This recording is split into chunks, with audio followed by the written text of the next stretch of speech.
ఈరోజు ఒక మంచి విషయంతో మీ ముందుకు వచ్చాను. ఇది అందరికీ తెలిసిందే, కానీ బాగా తెలియదు, తెలుసు. ఒక మహావ్యక్తి, ఎన్డిఎస్ సృష్టికర్త శ్రీ బిబి చౌహాన్ గారు ఈ ప్రక్రియకు సంజీవని క్రియ అని పేరు పెట్టారు. ఆ సంజీవని క్రియ అనే పేరుతోటి ఈ ప్రపంచానికి ఆరోగ్య వెలుగుల్ని ఆయన శిష్యులు, ఆయన పరివారము అంతా ఎంతో శ్రమిస్తూ లోకమంతా, అంటే ఈ ప్రపంచమంతా రోగరహితంగా, ఆరోగ్య సహితంగా ఉండాలని ఆయన కోరుతూ ఈ సంజీవని క్రియని మనకు అందించారు. ఈరోజు నేను మీకు ఆయన చెప్పిన ఈ సంజీవని క్రియను మీకు వివరించడానికి ప్రయత్నిస్తాను. మనము మామూలుగా ఏదైనా బాగలేక హాస్పిటల్కి వెళ్ళినప్పుడు, ఆపరేషన్ చేయాల్సి వచ్చినా, లేదు సిజేరియన్ డెలివరీ అట్లాంటి ఏదైనా చేయాల్సి వచ్చినా, హాస్పిటల్ వాళ్ళు మనకి ఎనిమా ఇస్తారు. తద్వారా ఆ లోపల పేగుల్లోదంతా పరిశుభ్రం చేసి శరీరాన్ని క్లీన్ చేసి డాక్టర్లకి రెడీ చేస్తారు మన శరీరాన్ని.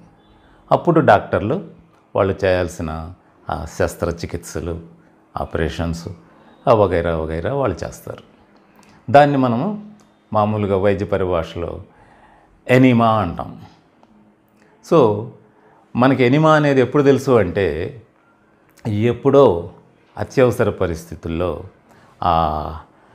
హాస్పిటలైజేషన్ అయినప్పుడు ఆ ఎనిమా గురించి వింటాం. అదేదో మంది కాదు అనే ఒక రకమైన ఫీలింగ్ కూడా ఉంటుంది. కానీ ఆ ప్రక్రియని మన గురువుగారు చౌహాన్ గారు ఒక అద్భుతమైన పేరుని దానికి ఇచ్చారు. సంజీవని క్రియ అంటే పోయే ప్రాణాలను నిలబెట్టే సంజీవని మొక్కను గురించి మనం చిన్నప్పటి నుంచి వినున్నాం కదా. అలాగా ఇది ఈ సంజీవని క్రియ అనే ఈ ఎనిమా డబ్బా మనకి అలాగా ప్రాణాలు నిలబెడుతుంది, అలాగా జబ్బులు రాకుండా చేస్తుంది, రోగరహితంగా ఈ మొత్తం సమాజాన్ని ఉంచుతుంది. అందుకే దాన్ని ఆయన సంజీవని క్రియ అని చెప్పి మనకి అందుబాటులోకి తెచ్చారు. అదే ఈరోజు మనం మాట్లాడుకుందాం. ఇంటి శుభ్రత ఎలాగో ఒంటి శుభ్రత కూడా అలాగే. దీనికి ఒప్పుకుంటారు కదా. సో మన ఒంటిని, మన ఈ శరీరాన్ని పరిశుభ్రంగా ఉంచుకోవాలి. దానికి మనం ఏం చేస్తాము? ఉదయం నిద్ర లేచిన తర్వాత పళ్ళు తోముకొని బ్రష్ చేసుకొని స్నానం చేస్తాం. స్నానం చేసి చక్కగా స్నోలు, పౌడర్లు, ఇంకా ఏమేమో క్రీములు, హెయిర్కి అయితే ఆయిల్స్, సెంట్లు, ఇలా రకరకాలుగా మన శరీరానికి పరిశుభ్రంతో అలంకరించుకుంటాం కదా. బాగుంది. శరీరాన్ని మనము క్లీన్గా ఉంచుకుంటున్నాం, చాలా బాగుంది. తర్వాత మంచి బట్టలు వేసుకుంటాము, ఉతికి ఇస్త్రీ చేసిన బాగా మంచి వస్త్రాలు ధరిస్తాం, అంతా బాగానే ఉంది. మరి మనము రోజుకి 3 సార్లు, 4 సార్లు, కొన్నిసార్లు 5, 6 సార్లు తింటూ ఉంటాం. ఆకలి వేసి తింటాము, ఆకలి వేయకుండా కూడా తింటాము, జస్ట్ కోరికతో తింటాం. మరి ఆ తిన్నది మనం తినాల్సింది కాకుండా మనం తినకూడని అన్నీ కూడా తింటాం. అప్పుడు ఏమవుతుంది, అవి మన లోపల మన పొట్టలోకి వెళ్ళి అక్కడ కొంత జీర్ణమై ఆ తర్వాత మన పేగుల్లోకి అంటే మన గట్లోకి వెళ్ళి అక్కడ మిగతా జీర్ణక్రియ జరుగుతూ ఉంటుంది. ఇప్పుడు ఆ జీర్ణక్రియ తాలూకు వేస్టేజ్ విసర్జన అంతా అక్కడే పేరుకుపోయి ఉంటుంది. ఆ పేగుల గోడలకి అతుక్కుపోయి ఉంటుంది. ఇల్లు అయితే చీపురు తీసుకోను లేదంటే వ్యాక్యూమ్ క్లీనర్ తీసుకోను శుభ్రం చేసుకుంటాం. ఒళ్ళు అయితే సోప్ తోటో లేదంటే ఇంకేదైనా స్క్రబ్ తోటో బాగా రుద్దుకుంటాం. మరి లోపల పేగుల్ని ఎవరెళ్ళి క్లీన్ చేయాలి? ఎవరన్నా పంపిస్తామా లోపలికి? కాదే. మరి ఎలాగా? అక్కడే ఆ పేగులకు అంటుకుపోయిన ఆ మలినాలు ఈ పొట్ట తర్వాత వచ్చే ఈ విసర్జక అవయవాల్లో ఉండే వేస్ట్ మెటీరియలే మన సర్వ రోగాలకి కారణం. అందుకే అందరూ నెత్తి నోరు కొట్టుకొని చెప్తారు, gut health is most important. అంతకు మించింది లేదు. గట్ హెల్త్ అంటారు. అదొక్కటే మనకు తెలియదు. మిగతా అన్నీ తెలుసుకుంటాం కానీ ఆ గట్ హెల్త్ మనం పట్టించుకోం. ఎందుకంటే మనకు కనిపించదు, పొట్ట లోపల ఎక్కడో ఉంటుంది. మనది కాదులేదు, మనకు సంబంధం లేదులేదు అనుకుంటాం. కానీ మన ప్రాణాలని తీసేది అక్కడే, ఆ కర్మాగారంలోనే మనల్ని పైకి పంపించడానికి ఏర్పాట్లన్నీ జరుగుతూ ఉంటాయి.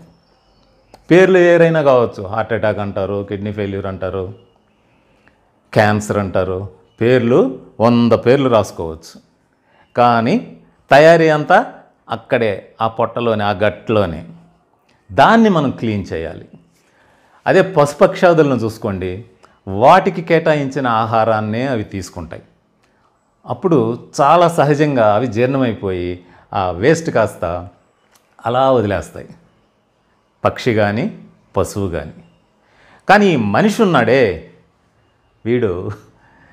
వీడికి తెలివి ఎక్కువ. అందుకని వీడికి కాకుండా ఉండేదంతా తింటాడు.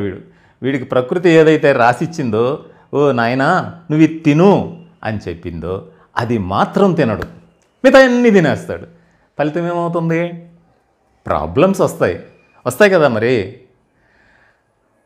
అప్పుడు మనది కాంది తిన్నప్పుడు అక్కడ జీర్ణక్రియలో రకరకాల సమస్యలు వచ్చేసి ఆ మలినాలు ఎక్కువైపోయి ఆ పేగుల గోడలకు అతుక్కుపోయి మనకి అక్కడ రోగాలకు కారణమైన ఫ్యాక్టరీయే తయారవుతుంది. రకరకాల జబ్బులు అక్కడ మనకి కేటాయించబడతాయి. మనం ఏమనుకుంటాం, పూర్వజన్మలో ఏదో పాపం చేసాం అందుకొచ్చి ఉంటుంది, ఓ దేవుడా నీ కొండకు వస్తాను, నా జబ్బు తగ్గించు అని మొక్కుకుంటాం. తగ్గదు, అస్సలు తగ్గదు.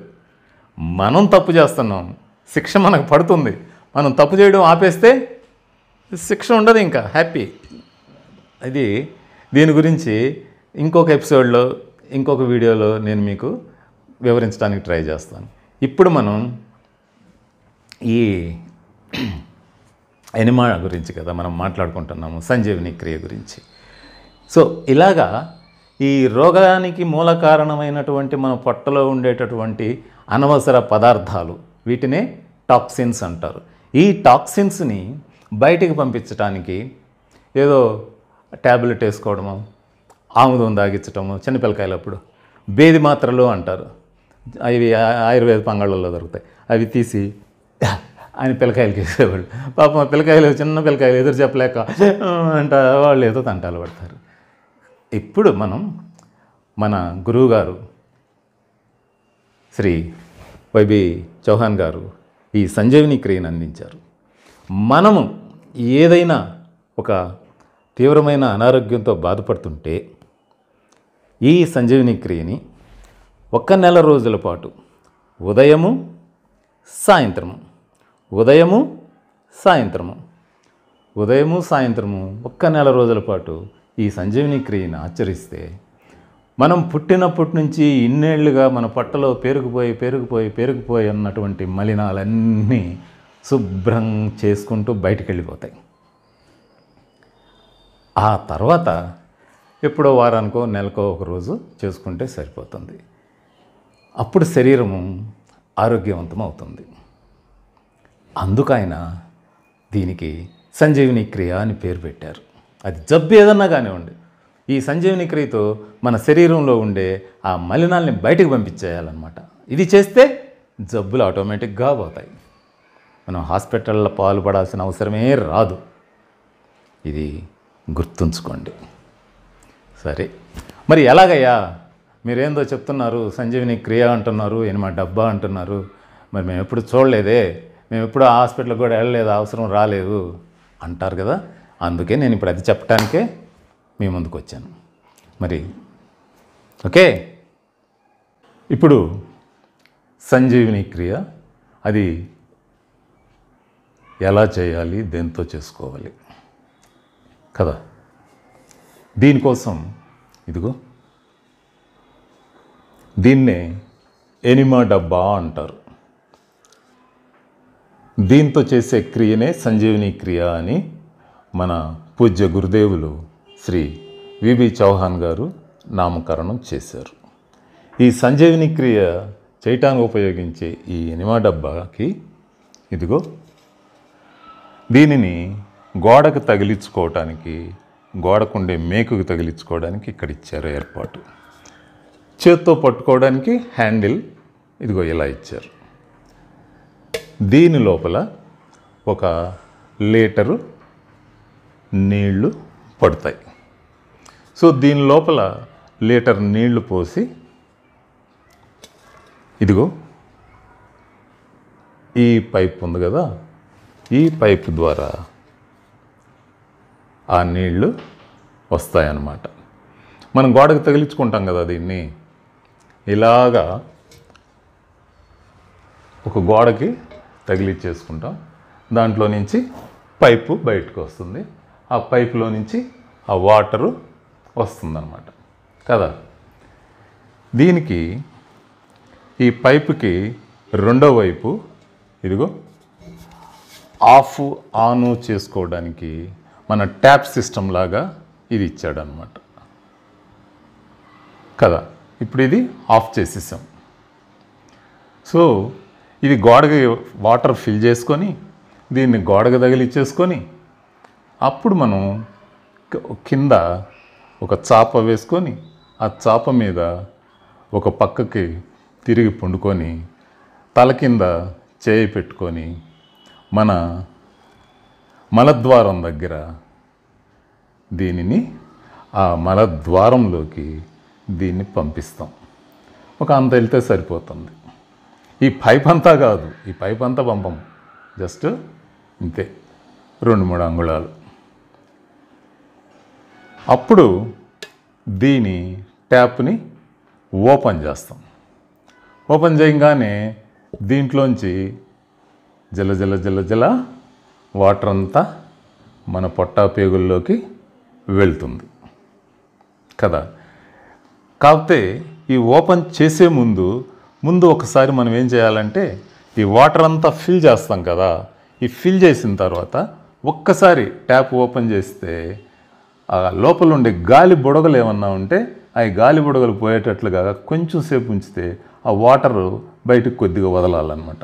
ఆ తర్వాత మళ్ళీ దీన్ని క్లోజ్ చేసేసుకొని ఆ తర్వాత మన ద్వారంలో దీన్ని పెట్టేసుకొని జస్ట్ ఎన్నో టైం ఎంతో తీసుకోదు, 4 minutes, 4 నిమిషాల్లో ఈ లీటర్ నీళ్లు 4 నిమిషాల్లో మన పొట్టలోకి అంటే మన పేగుల్లోకి వెళ్ళిపోతాయి. కొత్తలో ఏమవుతుందంటే కొంచెం నీళ్ళు వెళ్ళగానే మనకి ఏంటేంటోగా అనిపించేస్తుంది. అమ్మా అమ్మా వచ్చేస్తుంది అని కంగారు పడిపోతాం. కంగారు పడిపోయి ఆఫ్ చేసి అని గొడవ పెట్టేస్తాం. అమ్మన పరిగెత్తుకొని బాత్రూంలోకి వెళ్ళిపోతాం. వస్తే కొంచెం రావచ్చు, లేదంటే రాకపోవచ్చు. కంగారే వద్దు, భయమే వద్దు. మనం ఏం పంపించాం? నీళ్లు పంపించాం. అంటే ఇలా నోటి ద్వారా రోజు 2-3 లీటర్లు తాగుతుంటాం కదా, తాగే నీళ్ళే కదా, వాటిని మనం కింద నుంచి పంపిస్తున్నాం. అంతే, నీళ్ళే, ఇంకేం విషమేం పంపాలా, మనం నీళ్లు పంపించాం. పొట్టకి కొంచెం ప్రెషర్ ఎక్కువయ్యి మనకి ఒక రకమైన ఆందోళన, అమ్మో వచ్చేస్తుంది ఇక్కడే కూర్చుంటామేమో అనేసి అలా ఏమి కంగారు పడనే బలేదు కదా, హాయిగా చేసేసుకోవచ్చు. ఇది లోహపు డబ్బా. దీంట్లో వాటరు ఎంత ఇలా వెళ్ళి మన పొట్టలోకి వెళ్ళింది కనిపించదు, పూర్తయితే కానీ తెలియదు. అదే ఇది ఉంది చూసారా, ఇందులో వాటర్ మనకు తెలిసిపోతూ ఉంటుంది, కొంచెం కొంచెం కొంచెం కొంచెం కొంచెం కొంచెం డౌన్ అవుతూ ఉంటుంది ఆ వాటర్ తాలూకు. అప్పుడు మనకి అరే అయిపోవచ్చింది ఇంకొంచెం ఇంకొంచెం ఇంకొంచెం ఉన్నాయి అనుకుంటా ఉంటాము. అలా మొత్తం వెళ్ళిపోతాయి. దీంట్లో అయితే 1 లీటర్ పడతాయి, దీంట్లో 2 లీటర్లు పడతాయి కదా. నేను ఇది వాడతా, 2 లీటర్లు అంటే కొంచెం ఎక్కువ నీళ్ళు కదా, ఎక్కువ నీళ్ళతో పోతే ఇంకా ఎక్కువ లోపలంతా ఆక్రమించుకొని బాగా క్లీనింగ్ ప్రాసెస్ జరిగేదానికి ఉంటుంది కదా అని నేను దీనికంటే కూడా నేను దీనికి ప్రిఫరెన్స్ ఇస్తాను. ఎందుకంటే ఇందులో కనిపిస్తుంటాయి నీళ్ళు ఎన్ని ఉన్నాయి, ఎన్ని పోతూ ఉన్నాయి లోపలికి అనేసి, ప్లస్ ఎక్కువ పడుతుంది. ఇప్పుడు ఈ రెండిటికి వీళ్ళు తయారు చేసేవాళ్ళు ఇది ఇస్తారు పైప్కి అడుగున. దీన్ని మన మలద్వారంలో పెట్టుకుంటాం అన్నమాట. ఇది కొంచెం ఇబ్బందిగా ఉంటుందేమో, ఒక్కొక్కసారి ఏమవుతుందంటే మనకు భయంగా ఉంటుంది, ఇది జారిపోయి లోపలికి వెళ్ళిపోద్దేమో, పొట్టలోకి వెళ్ళిపోద్దేమో, ఎట్టా పొట్టలోకి వెళ్ళిపోతే ఏమవుదు, మరుసటి రోజు బయటకు వస్తుంది, కంగారు ఏం పర్లేదు. కాకపోతే ఆ ఫీల్ కూడా లేకుండా మనం ఏం చేస్తామంటే, ఇదిగో వీటిని క్యాథెటర్స్ అంటారు. ఇవి రబ్బర్ క్యాథెటర్స్. వీటికి నెంబర్లు ఉంటాయి సైజుని బట్టి. నెంబర్ 10 కానీ నెంబర్ 12 కానీ, ఆ రెండిట్లో ఏదైనా మనకి కంఫర్ట్గా ఉంటుంది. ఇది తెప్పించుకొని నెంబర్ 10 ఆర్ 12 ఇలా అన్నమాట. ఆ ఎడ్జ్కి ఈ పైపుని తొడిగేసుకుంటే పొట్టలోకి జారిపోద్దేమో, అదేమో ఇదేమో అని డౌట్ రాదనమాట. ఇదనుకో కొంచెం ఎక్కువ నీళ్ళు ఎక్కువ స్పీడ్గా వెళ్తాయి. జస్ట్ 2.5-3 మినిట్స్లోనే 2 లీటర్ల నీళ్ళు పొట్ట లోపలికి వెళ్ళిపోతాయి అన్నమాట. 2.5 or 3 మినిట్స్, మ్యాక్సిమం 3 మినిట్స్లో పొట్టలోకి వెళ్ళిపోతాయి అన్నమాట. బాగుంటుంది, ఇది కంఫర్ట్గా ఉంటుంది అన్నమాట.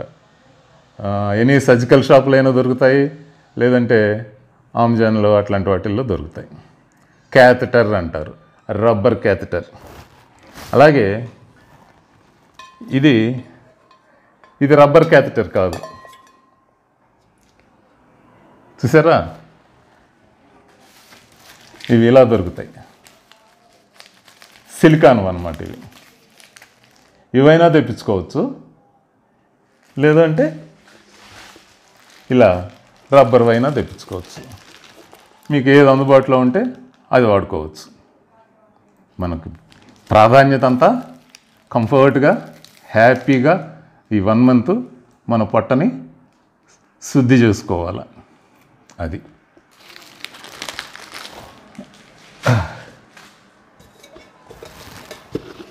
నేనైతే ఇది వాడతా, కొంతమంది ఇది వాడతారు. దీనికి కూడా ఇదిగో గోడకు తగిలించుకోవడానికి మేకుకి ఇక్కడ ఇచ్చారు.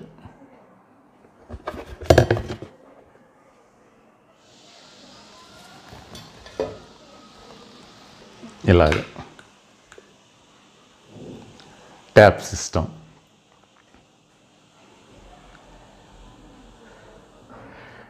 దీన్నే ఎనిమా క్యాన్ అంటారు, ఎనిమా బాక్స్ అంటారు, ఎనిమా డబ్బా అంటారు.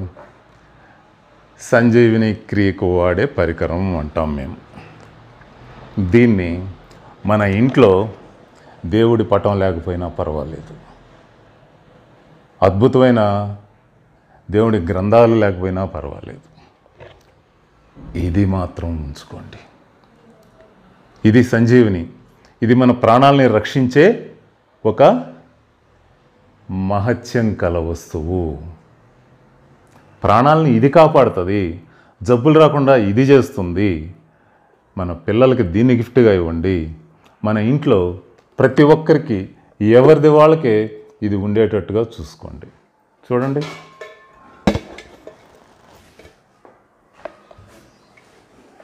ఎన్నున్నాయో? మనిషికి ఒకటి, మా ఇంట్లో మనిషికి ఒకటి, ఎవరికి వాళ్ళకే.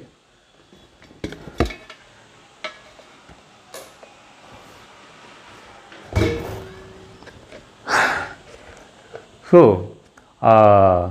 3 నిమిషాలు 4 నిమిషాల్లో మనం పొట్టలోకి వెళ్ళిపోయిన తర్వాత, అంటే మీరు కొంత 2, 3, 4 రోజులకు అలవాటు అవుతుంది. ఈ అలవాటు అయిన తర్వాత వీలైతే వెంటనే బాత్రూంలోకి పరిగెత్తకుండా ఒక 5 నిమిషాలు అలాగా మంచం మీద పడుకొని అటు ఇటు బాడీని పక్కకి ఈ పక్కకి దొర్లిస్తూ ఉంటే లోపల ఆ వాటర్ అంతా ఆ పేగుల్ని లోపల ఇలా కడిగేసినట్టు చేస్తూ ఉంటుంది అన్నమాట. అప్పుడు ఆ 5 నిమిషాల తర్వాత మీరు బాత్రూమ్కి వెళ్ళి ఆ పని ఏదో చేసేసుకోవచ్చు. కాకపోతే ఒకసారికే మొత్తం వచ్చేసేది. ఒకసారి బాత్రూమ్కి వెళ్ళామనుకోండి, ఒకసారి పోయింది కదా అని పరిగెత్తేసి రాబాకండి. కొంచెం సేపు వెయిట్ చేయండి. వెయిట్ చేస్తే మరలా అది కాస్త వచ్చేస్తూ ఉంటుంది అన్నమాట. అయిపోయిందిరా అని వచ్చేసామనుకోండి బయటికి, మళ్ళీ ఒక 10 నిమిషాల తర్వాత కూడా ఇంకా కొంచెం ఉంది, అది కూడా నేను వచ్చేస్తానని మనల్ని పలకరించే ఛాన్స్ ఉంటుంది. మరలా వెళ్ళేసి ఆ కాస్త కూడా బయటకు పంపించేసేసేయండి. హాయిగా ఉంటుంది ప్రాణానికి. ఇంతకంటే గొప్ప సుఖం ఈ భూమి మీద ఇంకొకటి లేదు అనేది మనకు తెలుస్తుంది ఈ సంజీవిని క్రియ చేసుకుంటే. ఇంతకంటే గొప్ప సుఖం ఏదీ ఉండదు అన్నమాట, ఏదీ ఉండదు. అది సంజీవిని మహత్యం యొక్క గొప్పతనం. ప్రతి ఒక్కరూ నా మాట నమ్మండి. మా గురువుగారు మాకు చెప్పారు, మేము ఫాలో అవుతున్నాము, మీరు ఫాలో అవ్వండి. సర్జికల్ సామాన్లు అమ్మే మందులంగళ్ళల్లో ఇవి దొరుకుతాయి. లేని పక్షంలో ఇవి అమెజాన్లో మీకు అందుబాటులో ఉంటాయి. 200, 250, 300 ఈ రేట్లలోనే మీకు ఉంటాయి. ఈ క్యాథెటర్ మాత్రం విడిగా కొనుక్కోవాలి. లేదు అంటే వాళ్ళు పంపించిన దీన్నైనా వాడుకోవచ్చు. ఇబ్బంది ఏం లేదు, ఏదైనా వాడేసుకోవచ్చు అన్నమాట, ఇబ్బందే లేదు. నేను చెప్పింది మీరు చూశారు. ఇది మీ మనసుకి ఎక్కువ ఉంటుందని, మీకు నచ్చి ఉంటుందని భావిస్తున్నాను. దీన్ని ఫాలో అవ్వండి. అర్జెంటుగా మీ ఇంటికి దీన్ని తీసుకురండి. మీ శరీరాలని హాస్పిటల్కి పంపకండి. ఇది నా విన్నపం. ఇది మీ ఫ్రెండ్తో ఫ్రెండ్షిప్ చేయండి. ఇది మిమ్మల్ని కాపాడుతుంది. ఈ ఫ్రెండ్ మిమ్మల్ని కాపాడుతుంది, గ్యారంటీ. ఈ వీడియో మీకు నచ్చినట్లయితే షేర్ చేయండి, లైక్ చేయండి, మీ అభిప్రాయాన్ని కామెంట్ రూపంలో తెలియజేయండి. మీకు ఇంకా ఇట్లాంటి ఎన్నో విలువైన విషయాల్ని మీ ముందుకు తీసుకొస్తూ ఉంటాను. అందరం ఈ ప్రపంచమంతా అందరం జబ్బులు లేకుండా హాయిగా ఉండాలి. జబ్బులు మన కోసం రాలా, మన కోసం జబ్బులు కాదు, జబ్బులు మనకు వద్దు. మనం జబ్బుల కోసం ఈ భూమి మీద పుట్టలా, మనం హాయిగా బతకడానికి పుట్టాం. జబ్బుల్ని మనం పొగరుతో తెచ్చుకుంటున్నాం, జబ్బుల్ని మనం స్వయంగా తెచ్చుకుంటున్నాం. వద్దు, ఆ తప్పులు చేయొద్దు. మనం జబ్బులు లేకుండా జీవితాన్ని సరదాగా, హాయిగా, సంతోషంగా ఎంజాయ్ చేద్దాం. అందుకు మనం ఈ భూమి మీదకి వచ్చాం, సంతోషంగా గడపడానికి వచ్చాం, జబ్బులతో కాదు మిత్రమా. వింటున్నారు కదా?